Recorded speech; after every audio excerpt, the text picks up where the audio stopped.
I have lived most of my I mean, say adult life out of the country. Okay. So I thinking, yeah, at some point I had enough. I wanted my kids to grow in a space where I grew up in. So I returned to my country of origin. But it's been always a back and forth because for me it's very important. I'm very keen about community and the human currency. So for me it was very important that my kids grew up in the kind of culture that I did grow up in. For some reason, that meant a lot to me. And so I moved back with my entire family. Okay, that's nice.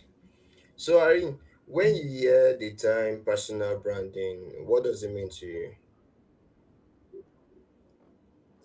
From So your for journey. me, personal branding, for my journey, yeah, personal branding for me is very close to my heart in the sense that throughout my career, I kind of like worked behind the scenes, right? I have helped other people build their own brands, build their own personality, both online and offline. And I see the power of being, a real person and being authentic. And not just for now, but especially now when um, there's a lot of the changes in technology and AI at the moment. And now I feel that more than ever, it's very important to have a personal brand that maybe ties along with if you have an organization or a company. So for me, personal branding is how do you want to be remembered, in the long term or the bottom line. So if, for example, you're someone who is a content creator or you're present online, what if your face and your face and your name is taken out of content that you write? Would anyone remember and maybe guess that this could be this person? So for me, personal branding is the real you that you're bringing out there that is able to impact and change other people's lives, and finding your own space and your own voice to be able to make a change within. It could be really small from your small community, or it could be even big, going globally. So for me, that's what personal branding means. But yeah, according to like research, I notice most Mm. people mix marketing to branding. What can you say about that? Yeah. So I'm not an expert in marketing, but this is what I would say. I've had the opportunity to work in really multidisciplinary teams, and also through my education, through my MBA, because I did an MBA in management, and so I kind of like have a broad idea about every topic. And having worked in market research, I feel that people get this confusion because it's completely different things. And if you followed me on social media, you see that I say the same thing when it Yes. comes to communication. And to say that communications is not social media, because there was communications before there was social media, as well as marketing, right? There's so many parts of marketing. There's the research part of marketing. There's customer. I'm not sure what customer relations. There's just many different things under marketing, and so when people have a mix of this, branding is more like, I would say personal branding is more about your personality, putting yourself out there and tying it to kind of like values, your norms, and all of that, while telling a story that could be profitable for you as a person. Now, marketing has all of these different things that has really, it's definitely connected, but it's completely different. For example, there's the go to market entry that you would do, first of all, kind of research to find out if I can fit into this market. If the product that I'm designing works into this market works in this market, that's just another part.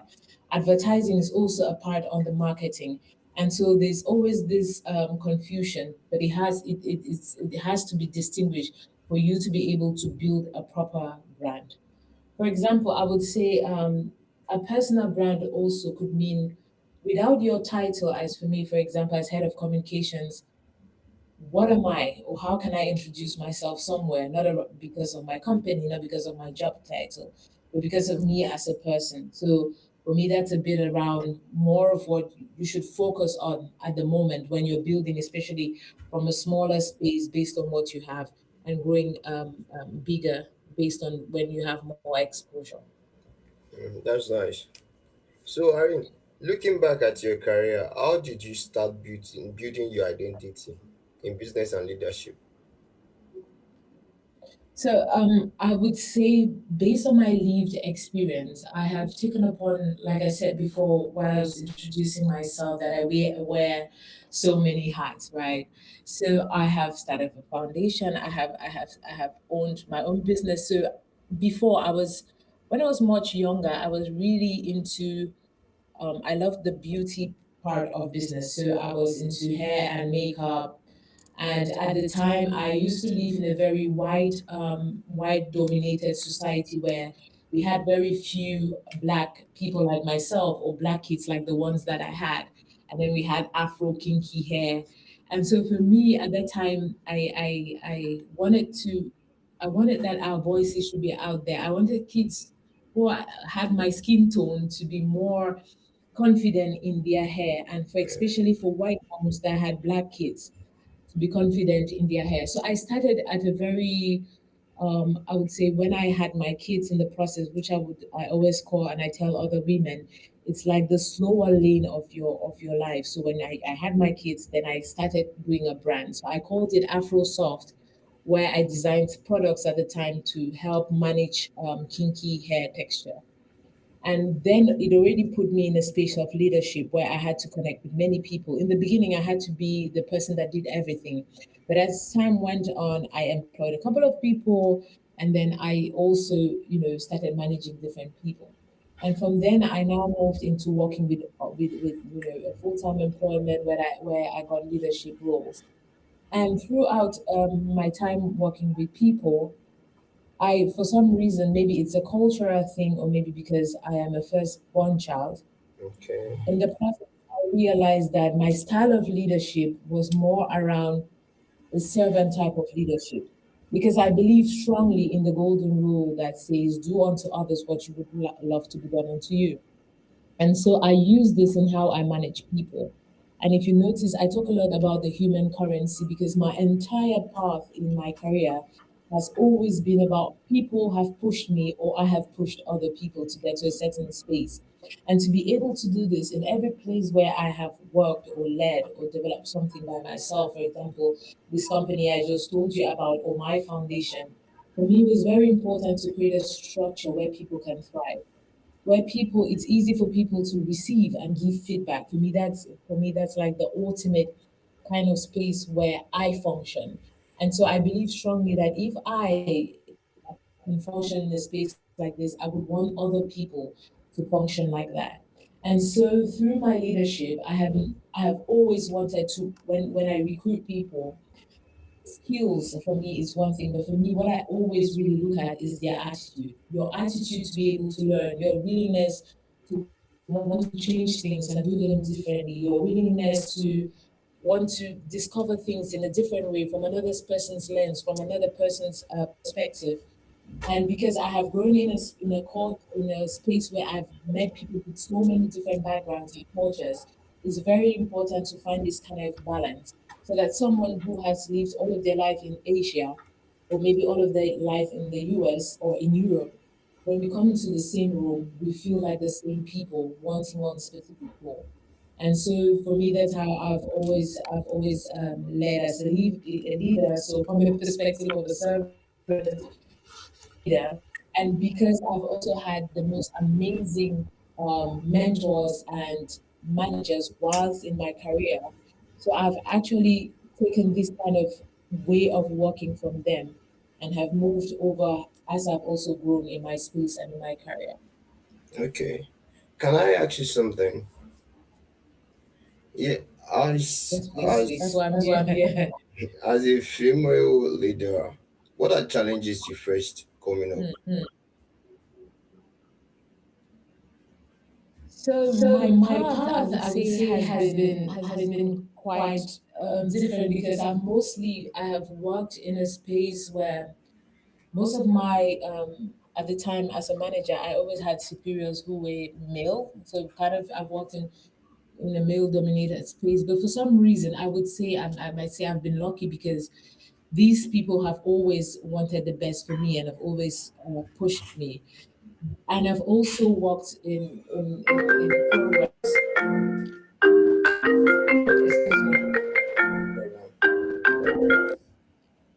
Can you hear me? Yeah, I Sorry, I can. had an incoming call. I'm sorry about that. So I've also worked in programs also that are women led.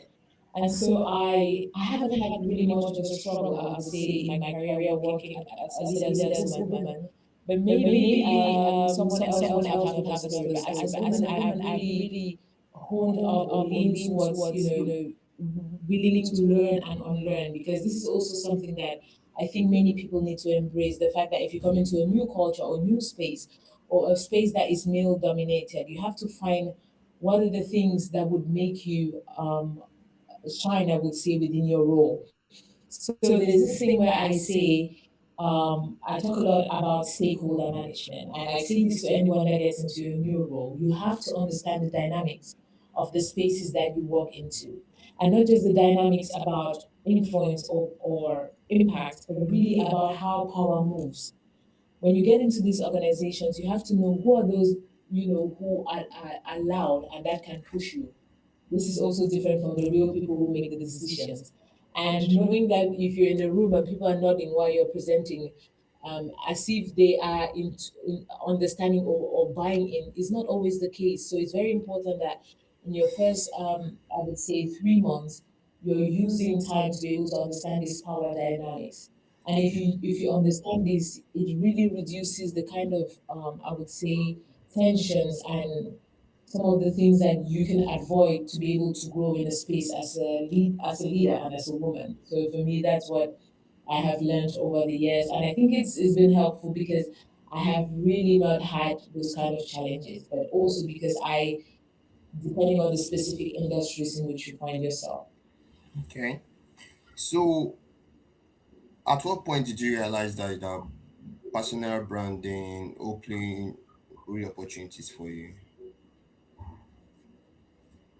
I would say I have always known that, but I just didn't have the time to really focus on personal branding for me as an individual, because for almost a decade, this is what I've done, working with other people, building their own brands and all of that. So for some reason, because throughout my career, I haven't really had the time to really position myself as a person.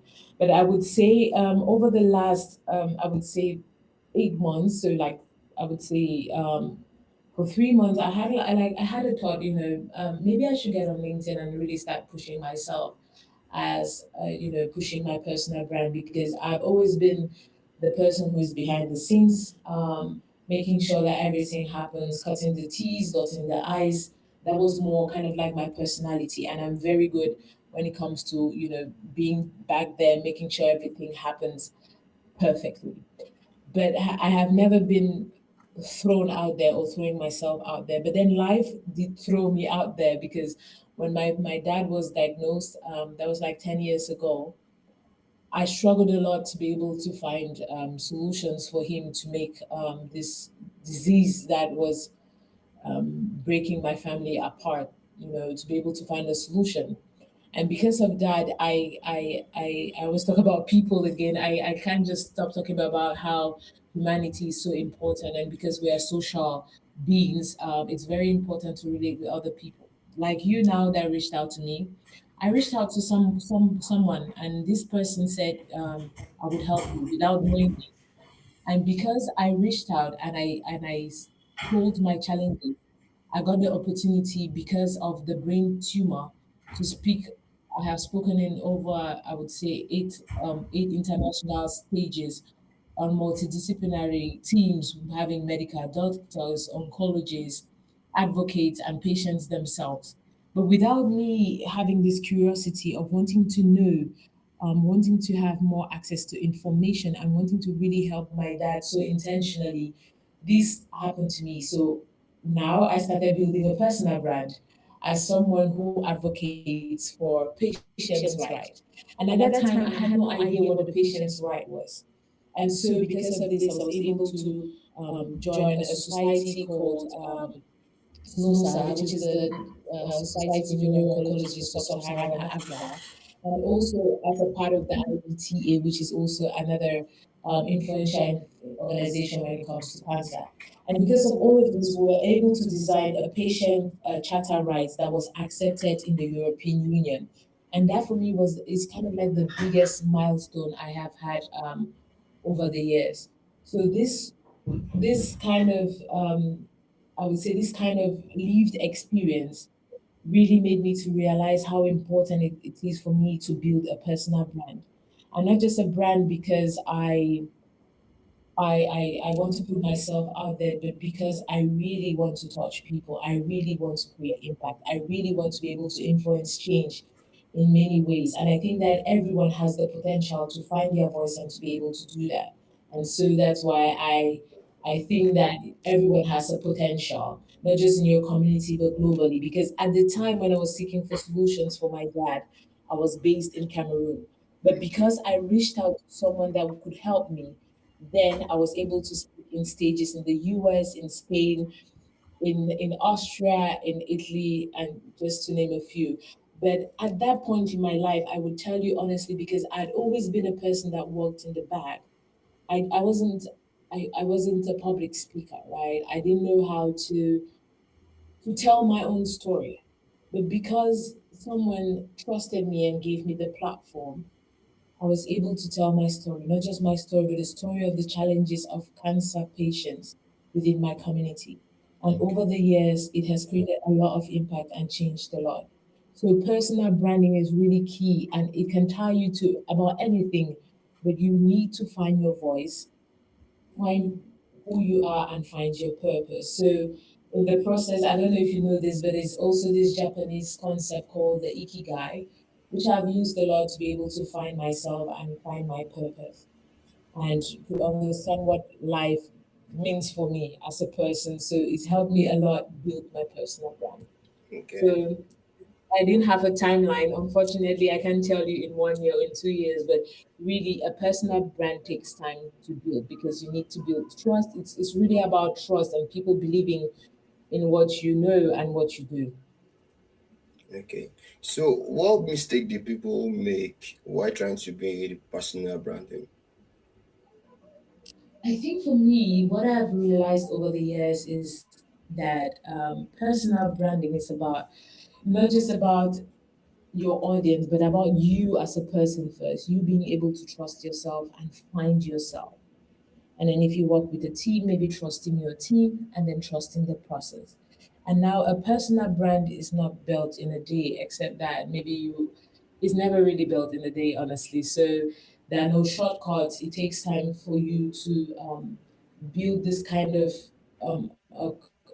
I would say an audience or people to trust you and having the right network. So personal branding is not about having kind of like a big audience on social media because before social media there was personal branding. And so just that it's changed the ways based on the innovation and technology. But personal branding is not just about numbers, it's really about the impact that you can create based on I would say maybe what would be the knowledge you're sharing or putting out there, the amount of impact or influence that you can create. Okay. Yeah, I want to ask, what's the name of the NGO again? Because someone asked me. Okay, which one? Which of them? The one about cancer or the one that I'm running? Or The one so? that. And let me just give a general. So I Okay. am part of the IBTA. It's IBTA. So International Brain Tumor Alliance. So this is the organization that put me on the map, I would say, when it comes to patient advocacy. And they did not only put me on the map, I have to, let me just call her name, Katie Oliver and her husband were very supportive of me through my journey without even knowing who I was at the time and gave me an opportunity. The first ever international podium or platform that I ever spoke on was in Spain. And at that time, I would tell you to be honest, if you ever stumble on the video so that everyone knows, I cried the entire time on as a keynote speaker, and that really changed for me how my career, how I grew in the space of telling my story because it was extremely authentic Even when I thought tears was something that shows as a weakness, but led to an amazing way in which people connected to my story. So that's the first organization. And because of this organization, we now created the SNOSA. So I think it's SNOOS. So SNOSA, if you type it, is a Society for Neuro-Oncologists for Sub-Saharan Africa. Because my story was about the inadequate access to both knowledge and healthcare when it comes to cancer patients. And I'm sure if in the audience, or maybe any of us, we probably know one person that has suffered from cancer. And you see how challenges it is when it comes to the entire patient's journey. And at the time, I was so focused on the patient's journey, completely forgetting the caregiver's journey, which at the time was my role as a caregiver for my dad. So that's the one. SNOSA was created to connect doctors within sub-Saharan Africa to be able to provide access to. And the one that I created is the Jacob Hopes Foundation. It was named after my dad because my dad passed. But I think that he was very happy in the way that I took the baton to be able to fight and create awareness around this horrible disease. So those are the organizations that I've been involved with when it comes to, my story around caregiving and patient advocacy. So how are you able to balance them all? Yeah, honestly, I don't know. Like, so many people have asked me. I just think maybe I was probably designed to come into the world and be that person that would do all of this because in all honesty, I did it for so many years so seamlessly without understanding the amount of impact that it had on me as a person. And being a mom, being a wife, being a firstborn child, working a 9 to 5, starting a personal brand, starting a cosmetic brand. I'm not sure how I did all of that, but somehow I've been able to do it over the years. And I feel that it comes a lot with how you structure yourself and create specific systems. So I think that's what has helped me over the years to be able to wear all these different hats. But as I grew older, I realized that I really have to be more intentional and specific with the things that and how I do them. And so when I lost my mom also in the process, my mom also unfortunately had cancer and she died as well after my dad. So I kind of like just kept going because I felt like I had a mission to complete. And I have taken a break over the past months to be able to find myself, find my ikigai, and that has been helpful also in how I have built my brand. So that's Sorry it about you, Mo. for thank you. So how can young people turn their visibility into real business opportunities? Yeah, so I know lots of people struggle with saying that what will I tell the world or what would I tell my audience? And as someone who has worked a lot in communications and messaging, it's very important to stick to one kind of message that you really have a lived experience around. And when I say lived experience, I know someone will say, no, I haven't done any job or anything. There's so many things that you have done as a lived experience. You have probably been a prefect in school. You have probably led something, or you have done a small project around your home and all of that. That's already for you to start finding where are my strengths and what are those things that I want to do more or be remembered about. It's having the ability to find what passion is, what you know and what you have learned, and find an intersection in between and be able to tell your story. So you don't have to have 10 years of experience like myself or a decade and plus of experience like I do to be able to build a personal brand. No, you don't. You have to start from what you have. So the little experience that you have that you think it's little, but there's a lot that you can tell and learn out of your story that can also impact another person's life. So you start with what you have based on the resources that you have. You don't need to be that person that needs to have a mic. I mean, you started your podcast, right? And Yes. for me, I would honestly tell you that I would have said no to maybe coming to your podcast if I want to say I want to look at the number of followers you have and all of that.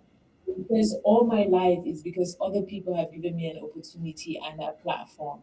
I push anyone that wants to be somebody to be something. And because you're starting, for example, a podcast, maybe you think that, oh, I need a Mac laptop, I need a specific kind of studio and all of that. No, just start with what you have and grow progressively. So it's the same. If you have just you just graduated from the university, you have a story, you have an experience that had taught you something based on maybe your community where you live in, and tie it around what your education has been, and you would find a way to tell a story. And because there's a lot of AI, use of AI, and everyone sounding the same, it makes it even difficult now for you to find your voice, or maybe just using random plates and all of that. But if you start by just writing 5 sentences, 10 sentences, and practicing, and going back to reading more about how people write and how copywriting is done, you'll be able to tell a story. But this will not happen in the first 1 year. Yeah, sure. You need time and consistency to build. You need to keep telling that story, telling that one message until you yourself become fatigued of what you're saying. Then you will know exactly that you have won the game and have broken the cringe. So because I know everyone has this cringe, and we our brains have the ability to self sabotage, right? So it's very important that you trick your brain all the time to remember that you want to get out of your comfort space, and just write, tell your story, put it out there. I mean, it doesn't have to be that you must be on social media and all of that, but you have to find a way that in any room that you get into, someone remembers you by what you did or how you told your story. So why do you think people give up after a failure? Yeah, because I think it's just basic logic, right? You think that you do not see, this is just a waste of my time. I start and then nothing is happening. And it's because it's the kind of mindset that you got into while starting. Because you've probably heard stories of people say, oh my God, I just did a first post and I went viral and then I had so many likes and all of that.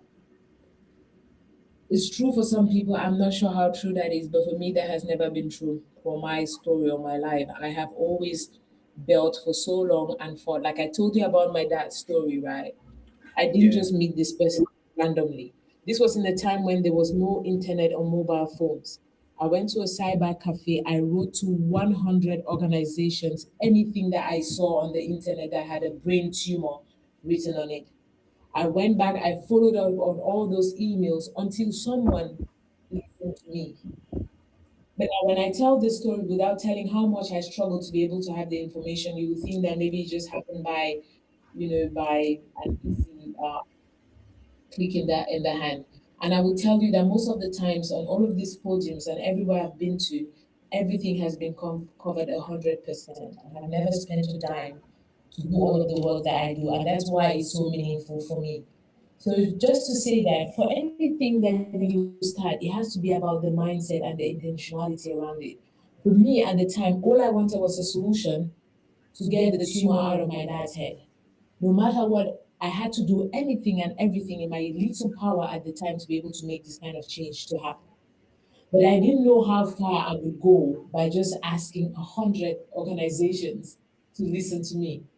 And I've been on more than I've gone to six, over I would say 7 countries as a keynote speaker because I sent 100 emails when there was no internet on mobile phones. So just to say that you need to be patient and know that it takes time, and every person's path is also different. Some people it would happen faster, some it would not. But then realize that life is like a massive road with different lanes. Sometimes you switch to the fast one, sometimes you're in the slow one. And so it's important to have this balance and always have the focus of what it is that you want to achieve. Put your eye to your North Star.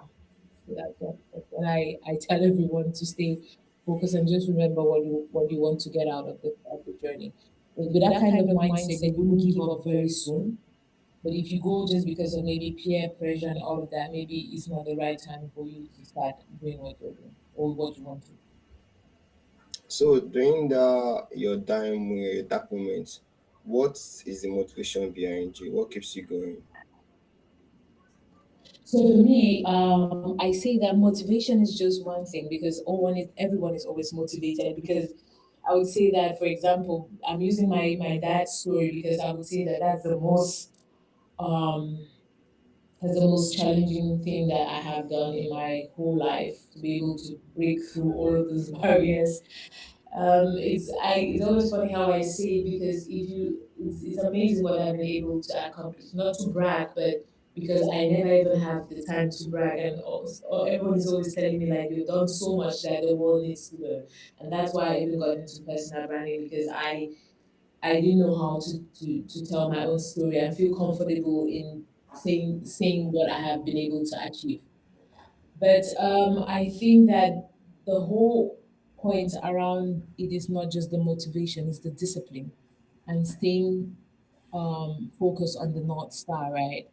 For me, like I said, I wanted my father, when I got his diagnosis, I was told that he would be able to stay just for a maximum of 6 months. And all I wanted at that time was that I wanted to be with my father. I wanted my kids to have a granddad, and because I struggled that much, he stayed for 9 more years. And I think that that's a big accomplishment based on what I wanted to have. So it's not just about being motivated; it's about having the discipline and staying focused to what you want to achieve. Because there's a lot of noise around anything that you have to do, and also because no other person understands you more than you do yourself and your reality. That way, you can stay focused and disciplined. Okay.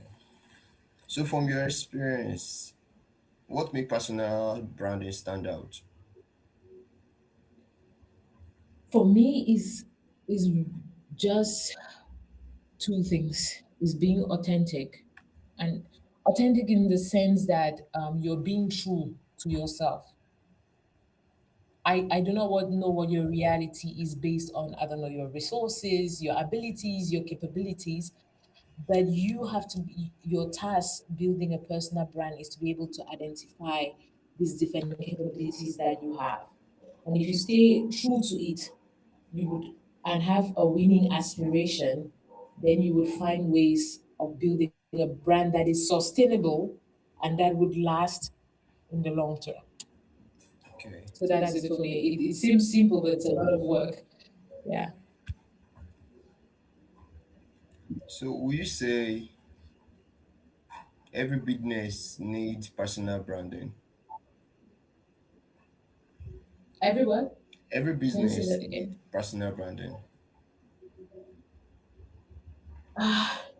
In all honesty, right, I tell the management and leadership in every company that they need to push themselves out there. It could be through thought leadership, um, because people really connect with people, right? If you have a business, say it's called, I would use the simplest, maybe your bakery, you make beautiful wedding cakes. There's so many people who do wedding cakes, but people can connect more to your company if they understand, if they have a bit of a knowledge around leadership or those who run this company. Because everyone feels, because people nowadays, it's not like before where there's not access to information. It's so easy to find out what people do, what are their values, before I even step into a shop to maybe order something or buy something. So for example, I'm not sure how this is, especially in the African space or in our markets here, but I can say for sure that in the European market, I would not want to buy from a clothing brand that I've heard that has in their supply chain they have challenges on human rights. When people hear about this, nobody goes to this brand.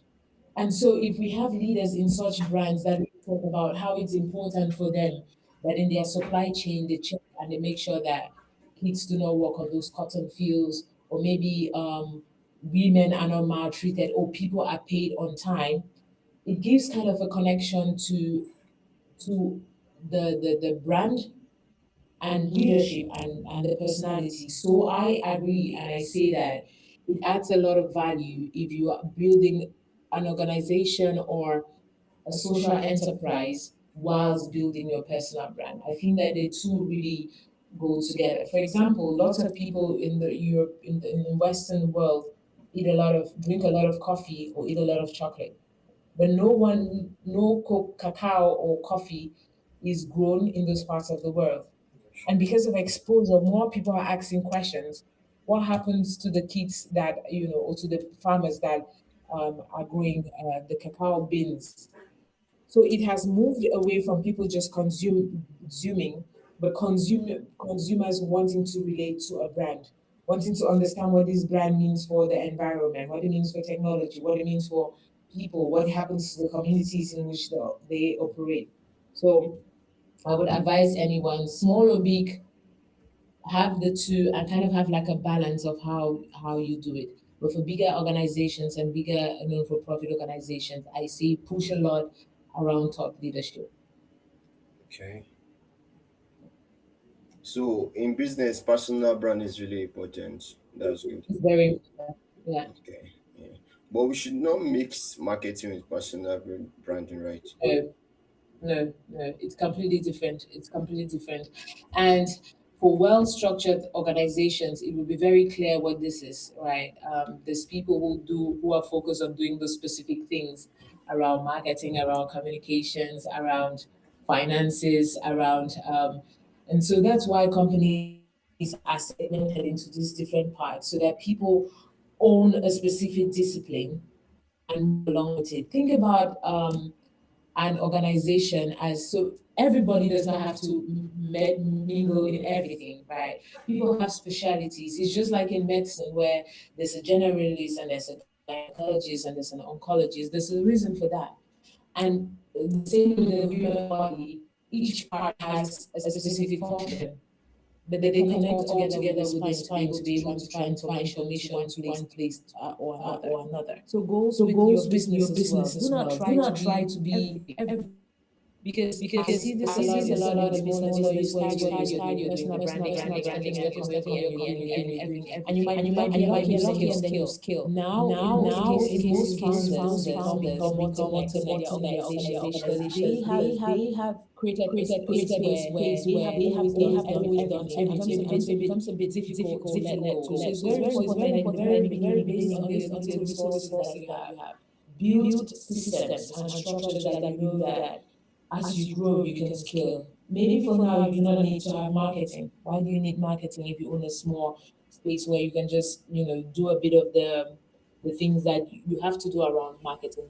Until when you get to a level when you need a team in marketing or a team in communication or a team in sales, then you start to include all of these. But do not, I would say, have a clear structure that can help you to scale. And you can do everything. You can know everything. It's just impossible. Okay. So what are the things you look out when you want to employ someone in your company? That's a good one. Maybe I've said it before. For me, it's the attitude. I mean, if you have the skills already, that for me is one thing. But for me, it's really the attitude because I believe that I have two things. Because I'm a small company, I do not function based on loyalty, right? I hire and have an onboarding process where I can get people to onboard in at least the shortest time of like maybe 2 weeks or a month and already start, doing what they need to do and move in the next 2 years. So for Okay. me, what's important for me is that I think that anyone can do that job because I've created a system where you onboard, you do so much, and you move.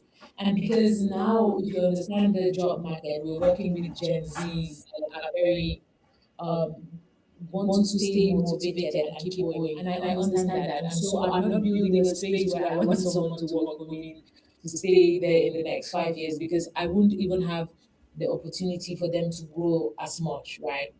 So I recruit for attitude and for someone who can take the baton in the next 1 month and run with it. And so for me, that's what's important. So attitude first, and then I have built, a system that could get you to work so fast, and then you leave in such a way that you have learned already what you need to do, and to move into a space where you can grow bigger than what I can offer for you. And I mean, for all the those that I've worked with, build a good relationship afterwards, because they move and they're happy and they come back, and even sometimes they send us contracts because I'm a small company. I can offer a lot that you would want to stay with me for the next 5 years. And I even become worried if you have to stay with me for that long. So for me, that's the kind of culture that we have created so that people can unlearn, learn, thrive, and move forward. Okay. So people without the right certification can also apply, right? I mean, it depends on the roles, right? Because I have a consultancy firm, which means that we kind of like need people who in the beginning are generalists that can understand different things, and can pick up really fast. That's why I hire for attitude, because I want people who can really pick up and really do things really fast, take initiative, not randomly but based on the guidance of what we want to achieve. So if you have, we screen first of all based on those requirements. But when it comes to the interviews and how, we finally say, okay, we want to work with this person, it's really based on attitude. And the way we have designed our interview processes do check on this kind of needs. Okay. So if you had to pick between attitude and smartness, which one will you go for? Attitude all the time, attitude. Okay. Attitude, because the kind of structure that we have, attitude is what wins, right? And so I think that everyone is actually smart, especially based on if you're hiring them to do a specific task that they say they know how to do it. And so being smart, I'm not sure what that. Sometimes you can be a one man's team, or someone who doesn't know how to work with a group of people. But for me, if you have the right attitude, it's so easy to be able to learn. Sometimes maybe it's something that someone just needs inputing of the data. Anyone can learn that and do that really fast. If trained and shadowed properly, they would be able to achieve that. So for me, it's always the attitude Okay. first. So attitude matters a lot in business. Yes. Yeah. Someone asked, which certification opens up global opportunities? Hmm. Now, for global opportunities, that's a very good question, because I think for most countries, because you need to have a specific background. Sometimes in some countries, they would want that you to have a certification from a university of that country, depending on the kind of roles that you're looking for. But now, when it comes, especially in my sector, I realized that when I had certificates from European universities, it was a lot easier for me to have access or to have certain doors open compared to my counterparts that didn't have, right? That is based on a specific sector. Now, when it comes, because not only around, when it comes to now these certifications that people have, like maybe the PMP for project management, or maybe something around data analysis, business analysis, all of these new kind of certifications that are not really under a specific kind of institute. It differs country to country, honestly. I know I understand the German system more than I do any other one. And I know that most people in this space really are not very keen to, maybe things have changed, but in my time when I was job seeking, that was some many years back, people would prefer degrees from universities that they know, not just online universities. And so I would say now the dynamics have changed. I cannot really advise a lot around, this remote style of working now, where, maybe it's just a certificate is okay, but maybe these people have specific ways in which they match this certificate. So I cannot tell you that you need this specific certificate to open the door. But what I can tell you is that someone who reaches out to people, right, asks the right questions, more doors will be open to you more than anyone who has 100 certificates. Okay. Yeah. So, can a shy person venture into business? Kind of? A shy person, an introvert, venture into Yeah, business? definitely. Um, I could call myself before I'm an introvert, you know. I could be this now, but when it's my time, I just completely wind down, right? I become myself again, and I don't want to have, you know, a lot of noise and many people around me. So it doesn't have to be that you are a loud person, or you have to practice. Being able to speak on a stage requires practice. For some people, maybe I hear it comes naturally, for others, not. So it has nothing. Introverts, maybe it simply means that maybe you'll be the last person to speak in a room. But hey, the other thing that you have that maybe other people do not have is your ability to stay quiet and listen and construct this information in your head and be able to tell your own story. So being an introvert doesn't mean that you do not know how to speak, right? You can speak, but you need time to maybe build yourself to be able to be confident now to say what you want to say. So an introvert, it has completely, it should never be something that you would use to self sabotage yourself, saying that I'm an introvert. When you like something and you have so much passion and around it that you become obsessed about it, you would find a way to find those the right time to speak and the how to speak and the specific things that you want to talk about. Whether you are introvert or extrovert, it really doesn't matter. Okay. So, I want to ask you something again on personal branding. Can you please explain Mhm. to us what personal boundaries again? Can you say that again? It was Yeah, glitching, so I like didn't I hear want you to properly. like explain to us what is personal boundary again. So I wrote this document, personal branding being simplified, right? I can share with you, and you can share with your audience at some point, or you can check also on my website, right? So Okay. personal branding again is not having a website, is not having a logo, it's not only about having those colors, right? Personal branding has shifted to maybe these more stationary things, to more active things, to more how people relate to people. So a personal brand is what, for me, in simple terms, is how you would be remembered. That's how you start to build a personal brand. How do you want to be remembered? For me, that's like I would say, the core around building a personal brand. Then now you have all of these different add-ons, which could be now you finding a color, because also remember that, you know, having a design, a logo, choosing a specific color, all of those things have a specific meaning. Maybe it's blue, maybe it's red, maybe it's green.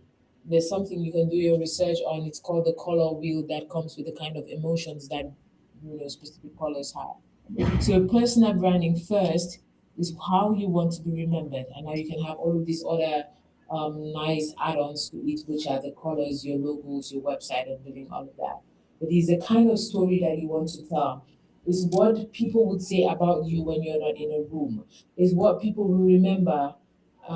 The kind of impact that you created within your community, your organization, or around your friends. That's your personal brand. Okay. You've heard it. As simple She as said that. personal brand is how you want to be remembered. So finally, what advice will you give to someone starting from zero that wants to build a name or open global doors for themselves? So that was glitching again. Is your question that what advice would I give to someone Yeah. Starting who from a wants to zero start level. their personal brand? Yeah. Starting from zero. Yeah, zero level. I want to go Yes. global. Like I said before, right? You want to go global. Yeah. So remember that going global, it entails a lot of things, right?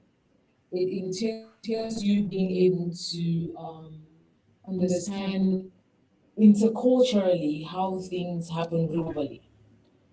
But because you need a certain timeline to be able to, for example, right, the way companies operate in Germany is not the way they would operate in Nigeria in regards to the kind of culture within the companies.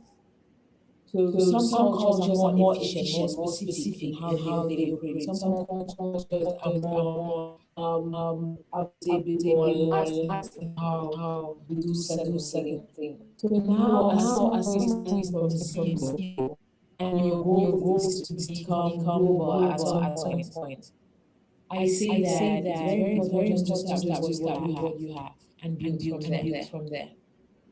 Global happens because people notice what you're doing, the little resources that you have. That changes the game.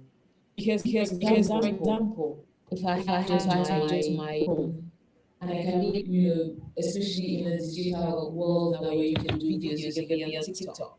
I think that what gets you go global is the appreciation of what people see, that based on the small resources that you have, you're able to do what you can do. So I come back to say that if you want to start to build a brand, you do not need to have too many things to start. Start with what you have, meaning your lived experience, the certificates that you already have, build with that. And as you go along, because you're consistent and you keep training yourself, in the process, you will actually find the path that makes more sense to you. And in that way, you would have made so you would have failed a lot earlier and iterated so much that you become the master of the brand you want to build. And in this process, now you would find the path that works best for you. But know that you cannot start by having anything. You just start with what you have, build from there, and in the process you probably find your ikigai, what you want, and then you can invest more into what it is, and then you will definitely um, go global. It's Okay. very easy now to go global, especially with the internet. So that would not be I think a problem. Okay. Thank you, Irene. Thank you for your time. Yeah, you've heard it all.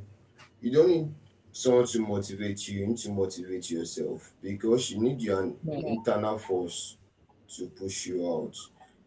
So Mm. thank you, Irene. I really appreciate your time.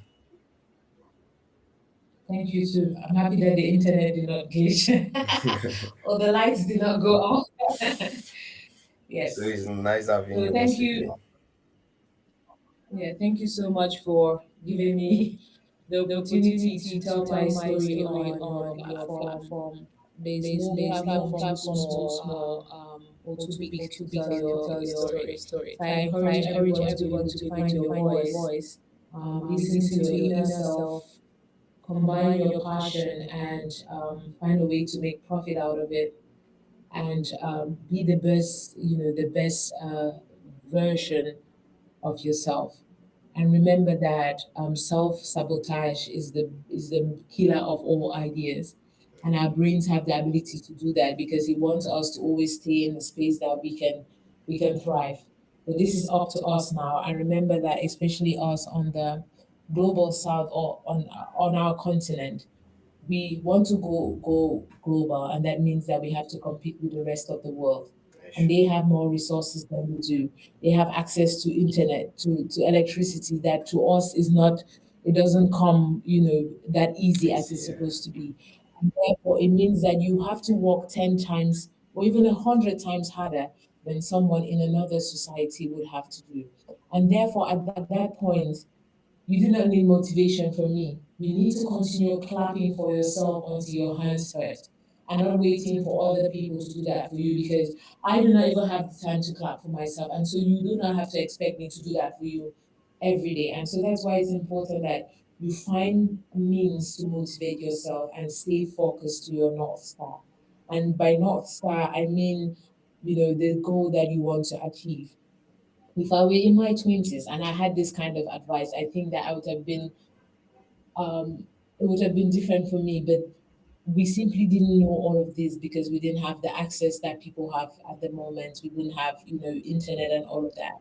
And because you have this, I think now this is the time to really shine and remember to always have the human part of you, because this changes the game for everyone. You need to have empathy, you need to be compassionate, and you need to build a brand around a certain kind of emotion that you're remembered for.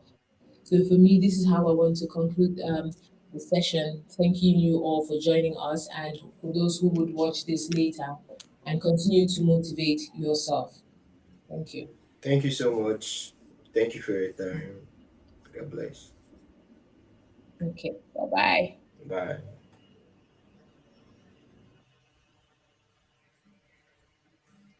So we've come to the end of this episode. Remember, motivate yourself. No one can motivate you. You need an internal force. So an internal force cannot stop you from moving forward. And like, subscribe. And remember, I love you so much.